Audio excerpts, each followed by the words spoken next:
एक बालिका जिसने नीचे कोई वस्त्र धारण नहीं कर रखा है, अपनी आंखों से देखा नहीं गया।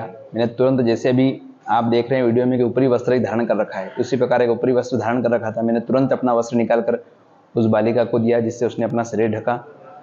फिर मैंने अपना वाहन रोक करके वहीं स्पॉट पर खड़े होकर के तुरंत ही उस बालिका से पूछा कि तुम्हारी दुर्दशा किसने की है। उसकी आंखें पूरी स्वेलिंग से भरी हुई थी, पाँव में पूरी ब्लीडिंग हो रही थी, आंखें उसकी बिल्कुल भरा रही थी, बार बार वह अपने शरीर से लड़खड़ा रही थी।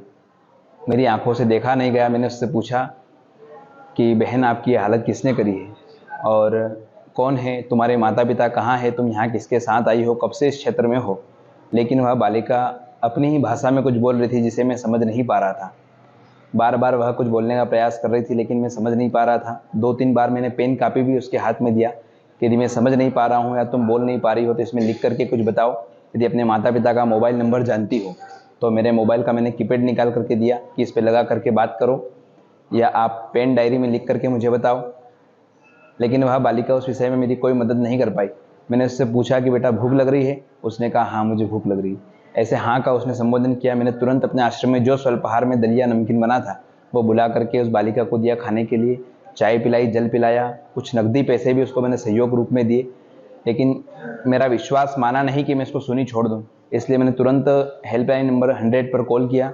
2 बार मेरा वहाँ कॉल कट हुआ। तीसरी बार हमने महाकाल प्रशासन महोदय में कॉल किया। वहाँ से मैं महाकाल थाने का नंबर मिला, महाकाल थाने में कंप्लेंट दर्ज करवाई। वहाँ से उन्हें पुनः मुझे 100 कॉल पर संपर्क बनाने के लिए कहा। 100 कॉल पर किया। वहाँ से पुलिस की गाड़ी करीब 20 मिनट की में मेरे पास पहुँची। उस बालिका को मैंने पुलिस प्रशासन के हवाले सुपुर्द किया ताकि आज वह बालिका सुरक्षित है। जी। देखिए, उसकी स्थिति देख करके क्या लगा था, जो है कि सभी को पता है कि वह बालिका पूर्णतः अत्याचारों के, दुष्टों के अत्याचारों में वह पूर्णतः से घिरी हुई थी।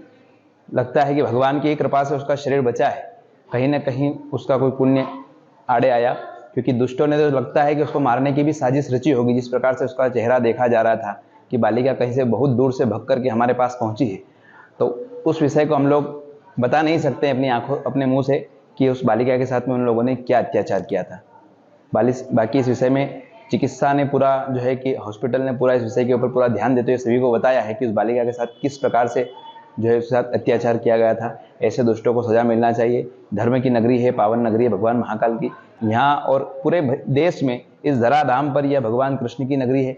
यहाँ किसी प्रकार का भी जो है कि ऐसा गलत कार्य करने वालों के लिए हमेशा मृत्युदंड ही तय होना चाहिए, क्योंकि आज पुलिस प्रशासन का भय लगता है लोगों में नहीं है। उसी के कारण तो आए दिन हम ऐसे केसेस देख